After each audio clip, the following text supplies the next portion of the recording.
आज हम द्वितीय सोपान पद्य भाग मध्यकालीन कविता के अंतर्गत रैदास बानी देखेंगे, उसके बारे में जानेंगे। उससे पहले संत रैदास के बारे में भी हम थोड़ी बहुत जानकारी हासिल करेंगे। भक्ति काल के निर्गुण संतों में संत रैदास जी का नाम बड़े ही आदर के साथ लिया जाता है। आपका ज्ञान, सत्संग एवं लौकिक अनुभव का प्रतिफल था। आप रैदास अपने आचरण में संत और साधना में भक्त थे। आपकी भक्ति सरल और सहज है, उसमें न तो योग मार्ग की जटिलता है और न भक्ति का शास्त्रीय विधान। रैदास जी वस्तुतः प्रेमा भक्ति से अनुगत थे। मतलब भक्ति काल के जो निर्गुण धारा जो है, भक्ति धारा जो है, उसमें दो भाग किए जाते हैं, एक ज्ञानाश्रय शाखा और एक प्रेमाश्रय शाखा। तो रैदास जी वस्तुतः प्रेमा भक्ति से अनुगत थे, मतलब प्रेमाश्रय शाखा के थे। रैदास जी की जो वाणी है, उस वाणी में भक्ति भावना, समाज का व्यापक हित और मानव प्रेम जैसे आदि को हम देख सकते हैं। मतलब संत रैदास जी वहाँ पे अपने पद्यों में, अपने काव्यों में स्थान दिए हैं। उनके जो काव्यों में हम देखते हैं भक्ति भावना, समाज का व्यापक हित और मानवीय प्रेम जैसे भावनाओं को हम देख सकते हैं। रैदास जी के भजन एवं उपदेशों से लोग प्रेरित होकर उनके अनुयायी बन जाते थे। तो उनकी जो वाणी जो है आकर्षित कर देती थी लोगों को। तो भजन में वो प्रभाव था लोगों को आकर्षित करने का, भक्ति में लीन होने का। तो इसलिए रैदास जी के भजन और उपदेशों से प्रभावित होकर लोग प्रेरित होकर रैदास जी के अनुयायी बन जाते थे। रैदास जी की वाणी का प्रभाव समाज के सभी वर्गों पर विद्यमान था। सभी लोगों पर, सभी वर्ग के लोगों पर रैदास जी की जो वाणी का प्रभाव जो है वो होती थी। ऊंच नीच की भावना नहीं थी, सबको एक समान देखते थे, एक समान दृष्टिकोण से, समान दृष्टिकोण से देखा करते थे रैदास जी सभी को। संत रैदास जी ने अपने आचरण और व्यवहार से प्रमाणित कर दिया है कि मनुष्य अपने जन्म और व्यवसाय के कारण महान नहीं बनता। अपने पदों में रैदास जी यह साबित करने की कोशिश किए हैं कि मनुष्य किस जाति में जन्म लिया है, उसका कौन सा व्यवसाय है, क्या करता है, तो उसके कारण वो महान नहीं बनता, बल्कि विचारों की श्रेष्ठता और गुणों की, उनके जो गुण जो होते हैं, गुण के आधार पर ही श्रेष्ठ बनता है। वो कितना अच्छे विचारवादी है वो व्यक्ति, उसमें कितने कौन से अच्छे गुण हैं, उनकी महानता क्या है, उनके व्यक्तित्व क्या है। तो व्यक्तित्व की श्रेष्ठता से ही वो व्यक्ति महान बन सकता है, न कि जाति से।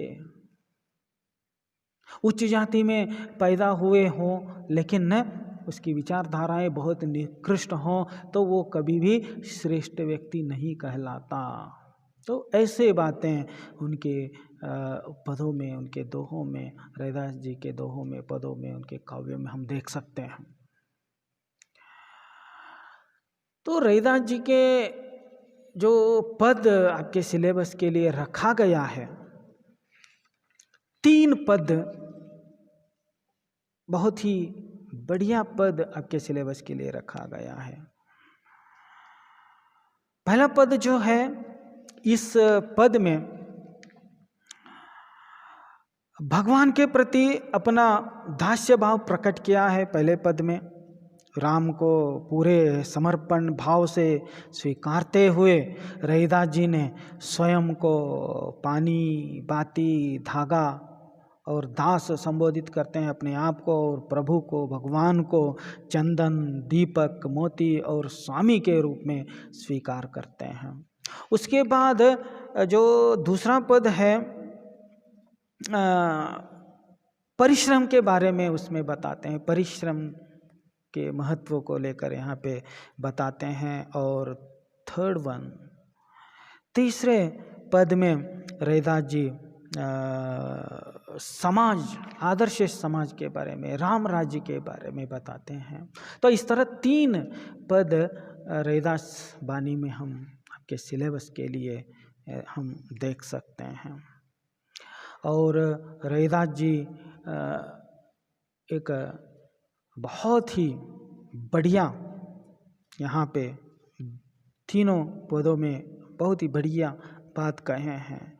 अगर भक्ति करना है तो कैसे करना चाहिए, तो ये बात हम प्रथम पद में हम देख सकते हैं। मैं तीनों को एक बार पढ़ लेता हूँ, पहले ध्यान से सुनिए, पहले सुनिए, फिर बाद में उसके बारे में हम विश्लेषण करेंगे।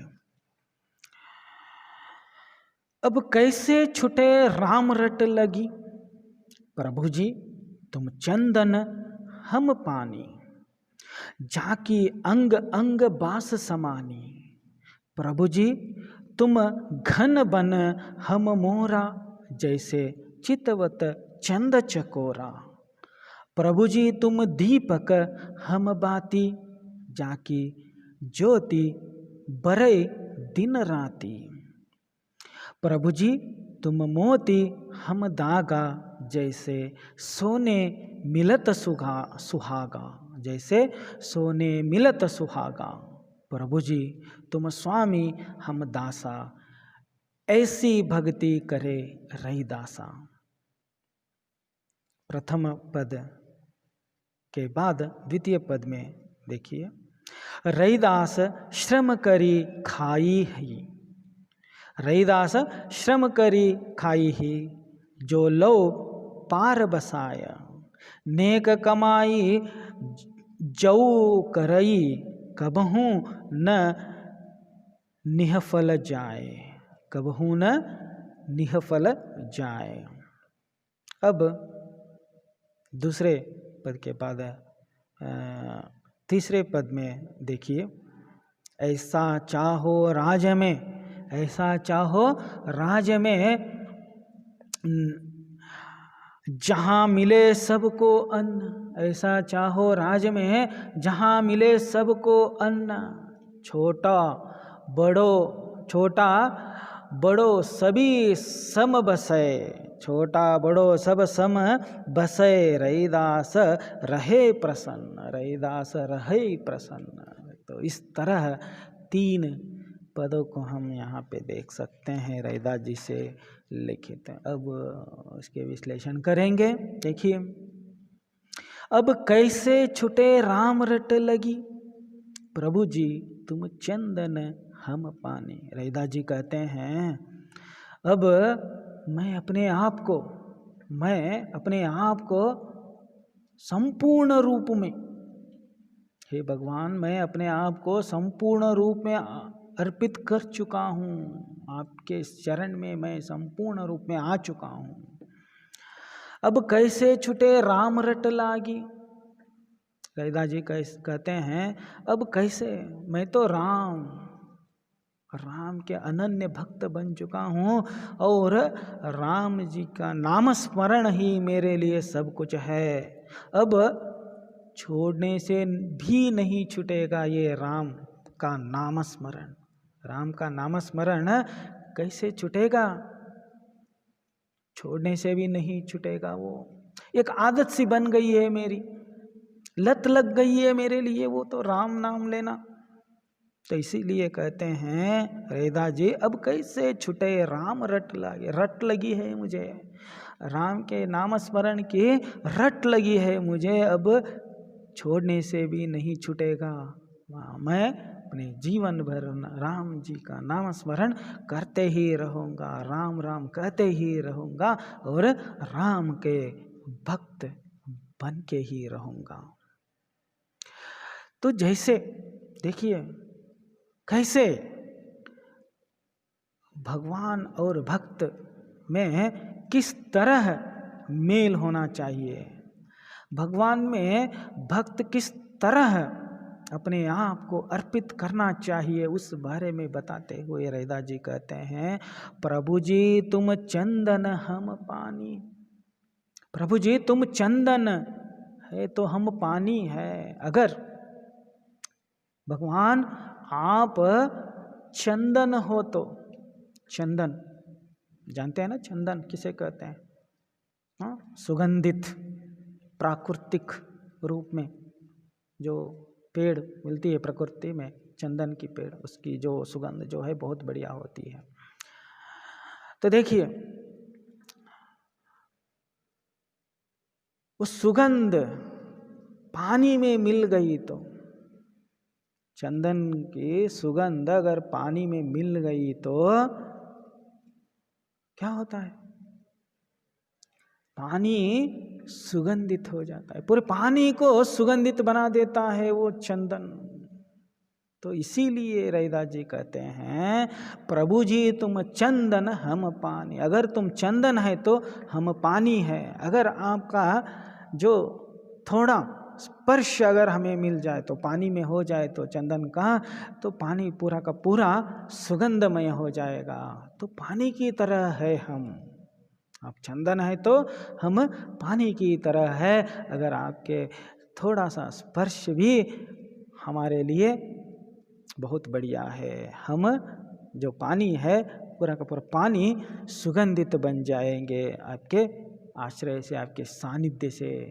तो इस तरह अगर आप चंदन है तो हम पानी है, तो वैसे हम आपके भक्त हैं, उस तरह हम आपके भक्त है हे भगवान, कहते हैं रैदास जी। तो देखिए आगे कहते हैं, जाकी अंग अंग बास समाजी समाई समानी, जाकी अंग अंग बास समानी। तो पानी में अगर चंदन मिल गया तो पूरा का पूरा अंग अंग ही बास समानी सुगंधित हो जाएगा, पूरा का पूरा कण कण, पानी का कण कण सुगंधित हो जाएगा। तो उसी तरह हमारा जीवन भी सार्थक बन जाएगा। तो इस तरह रैदास जी कहते हैं। देखिए आगे आगे देखिए, प्रभु जी तुम घन बन, आगे यहाँ पे उदाहरण, बहुत सारे उदाहरण पेश करते हुए कहते हैं, तो चंदन, भगवान अगर चंदन है तो भक्त पानी की तरह होना चाहिए। और आगे कहते हुए कहते हैं, प्रभु जी तुम घन बन, अगर भगवान, घन मतलब बादल, अगर भगवान आप बादल बन जाएंगे, घन बन जाएंगे तो हम मोरा, अगर आप बादल बन जाएंगे तो हम मोर बन जाएंगे, मोरा बन जाएंगे। तो मोर, बादल और मोर का जो संबंध आप जानते हैं, बादल को देखकर मोर किस तरह नाच उड़ता है, मोर किस तरह नाच उड़ता है बादल को देखकर, तो उसी तरह हम आपको देखकर मोर की तरह नाच उड़ते हैं। अगर आप बादल की तरह हैं तो हम मोर के तरह हैं। जैसे चितवत चंद चकोरा, तो और भी आगे बढ़कर रैदास जी कहते हैं, जैसे चितवत चंद चकोरा, चकोर पक्षी एक चित्त होकर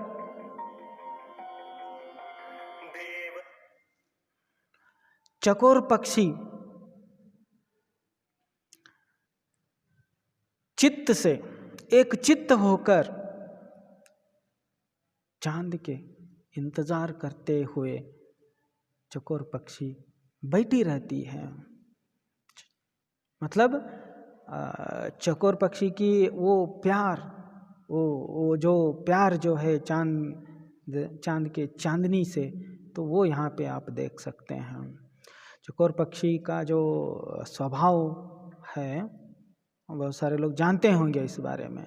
चकोर पक्षी जो है चांदनी की जो रोशनी है, चांदनी जो है, उस चांदनी को पीकर जीवित रह सकता है चकोर पक्षी। तो इसलिए पूर्णिमा तक, मतलब 1 महीने तक इंतज़ार करके उस चांदनी के लिए, चांदनी के लिए इंतज़ार करते हुए बैठा रहता है चकोर पक्षी। उसी तरह चित्तवत भक्त, एक भक्त कैसे होना चाहिए? चकोर पक्षी की तरह एक चित्त होकर इंतज़ार करना चाहिए, चांद के इंतज़ार करना चाहिए, उस चंद्रमा के चांदनी के इंतज़ार करना चाहिए। तो इसीलिए यहाँ पे रैदास जी कहते हैं, अगर आप चांद है तो हम चकोर हैं, के लिए इंतज़ार करेंगे।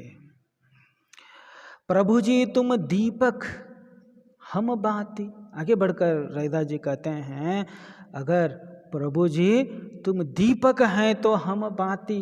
अगर आप जलने वाले दीपक हैं तो हम उस के लिए बाती हैं, उस दीपक के लिए बाती हैं, क्योंकि हम खुद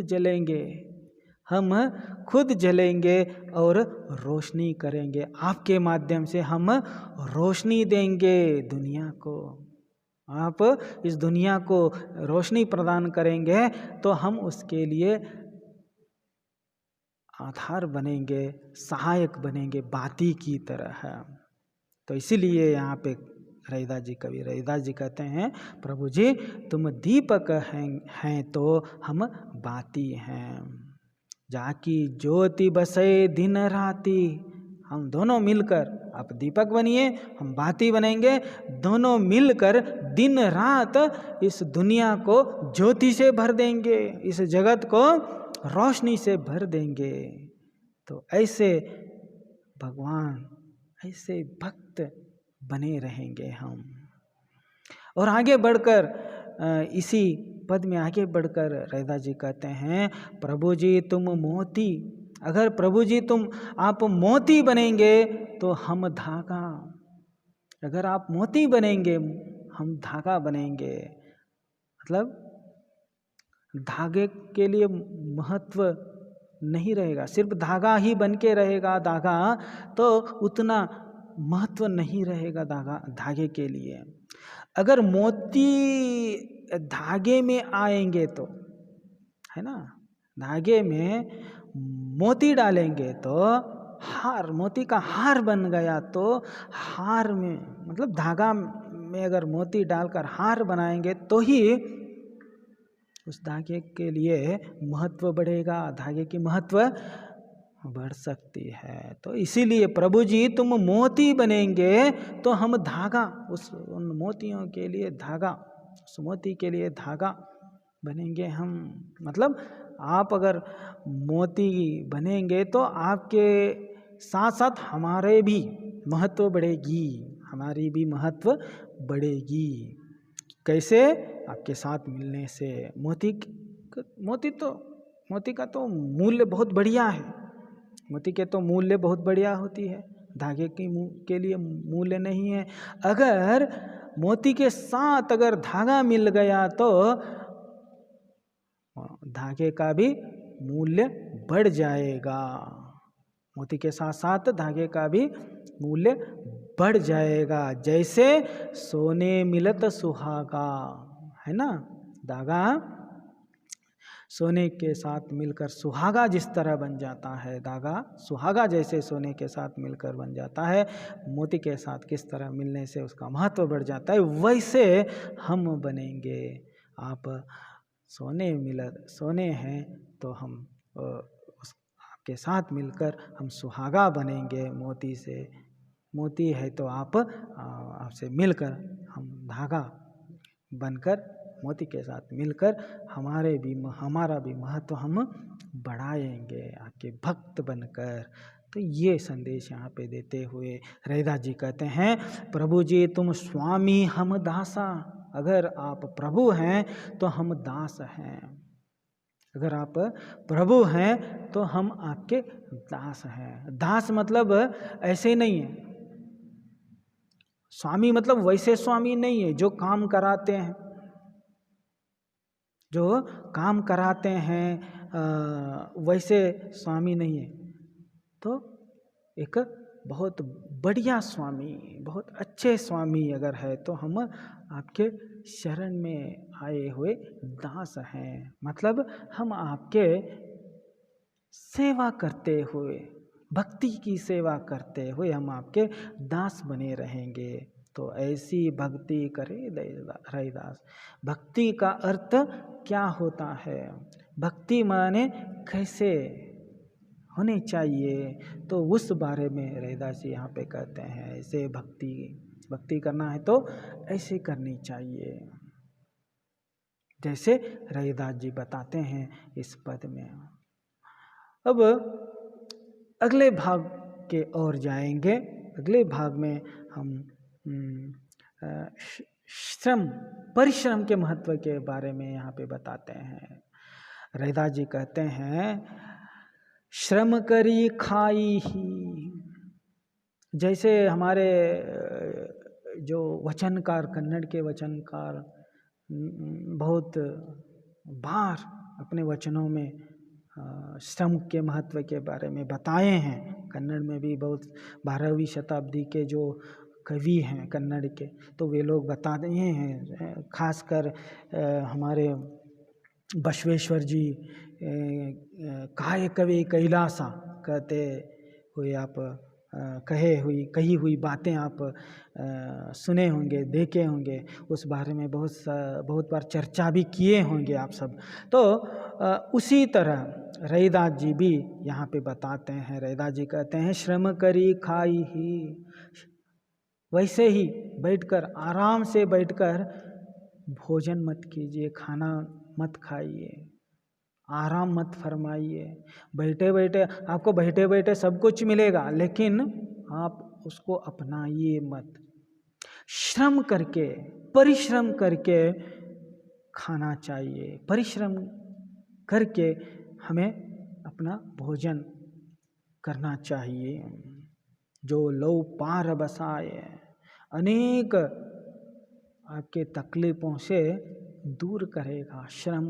जो श्रम करेगा, जो परिश्रम करके खाएगा, वो अनेक तरह के पापों से दूर हो जाएंगे, अनेक प्रकार के रोगों से दूर रहेंगे, स्वस्थ तंदुरुस्त रहेंगे, स्वस्थ रहेंगे, फिट रहेंगे। तो इसीलिए रैदास जी कहते हैं, परिश्रम कीजिए, श्रम कीजिए और खाइए। श्रम करके खाइए, दूसरों के पेट पर मार के नहीं, दूसरों के पेट पर मार के आराम से मत खाइए। आराम की कमाई ठीक नहीं है। तो परिश्रम कीजिए, परिश्रम करके जीवन बिताइए, तो इससे बहुत सारे लाभ आपको मिलेंगे। तो वो भी कहते हैं, आगे बढ़कर कहते हैं, नेक कमाई जऊ करिए। नेक कमाई, नेक मतलब अच्छी कमाई, न्याय से कमाई, न्याय से जो कमाते हैं वो नेक कमाई होती है। नेक कमाई जऊ करिए, नेक कमाई जो करते हैं, नेक कमाई, न्याय से जो कमाई जो करते हैं, कबहू न निष्फल जाए, कभी भी निष्फल नहीं जाएगा। परिश्रम करके जो कमाते हैं, परिश्रम करके जो कमाते हैं, परिश्रम करके जो खाते हैं, वो कभी भी निष्फल नहीं जाएगा। दूसरों के पेट पर मार के जो खाते हैं, या फिर कोई दूसरे दुर्मार्ग को अपना कर जो कमाई करते हैं, जो खाते हैं, तो वो हमेशा उसका फल ठीक नहीं रहेगा। जो परिश्रम करके न्याय से जो कमा के खाते हैं वो कभी भी निष्फल नहीं जाएगा, आपके लिए अच्छा ही रहेगा, सेहत के लिए भी और आपके जीवन के लिए भी। तो ये दूसरा पद है। नेक्स्ट अंतिम पद में बहुत बढ़िया बात कहते हैं। देखिए, राम राज्य की परिकल्पना करते हुए रैदास जी कहते हैं, ऐसा चाहो राज में ऐसा चाहो जहाँ मिले सबको अन्न समान रूप में। ऐसे राज्य होना चाहिए, ऐसे समाज की परिकल्पना करते हैं रैदास जी। राज्य मतलब ऐसे होना चाहिए, ऐसे जहाँ मिले सबको अन्न, सबको समान रूप से अन्न मिलना चाहिए, सबको समान रूप से सुविधाएं मिलनी चाहिए। छोटा बड़ों सब सम बसे, यहाँ पे कोई भेदभाव ही न हो, कोई जाति का न ऊंच नीच का, न ऊंच नीच का भी नहीं और जाति का भी नहीं, और छोटे बड़े इस तरह की कोई भेदभाव नहीं होनी चाहिए। तो वैसे राज्य की परिकल्पना करते हैं रैदास जी। तो उसको राम राज्य की परिकल्पना भी हम कह सकते हैं, एक आदर्श राज्य का परिकल्पना भी हम कह सकते हैं। आदर्श राज्य के परिकल्पना यहाँ पे बताते हुए कहते हैं, राज्य ऐसे होना चाहिए, कैसे, जहाँ सबको अन्न मिले और कोई भेदभाव न हो, छोटा बड़ो सब समान होना चाहिए। इसके साथ साथ यहीं पे ये काव्य भाग समाप्त हो जाती है और रैदास वाणी के ये तीनों पद यहीं पे समाप्त हो जाते हैं। और इससे संबंधित प्रश्नोत्तर आप लिखिए घर में। कुल मिलाकर 7 एक अंकीय प्रश्न है, बहुअंकीय प्रश्न 3 है। संदर्भ भाव स्पष्टीकरण के लिए ये पदभाग है आपके सिलेबस के लिए। तो यहीं पर ये समाप्त करते हैं। धन्यवाद।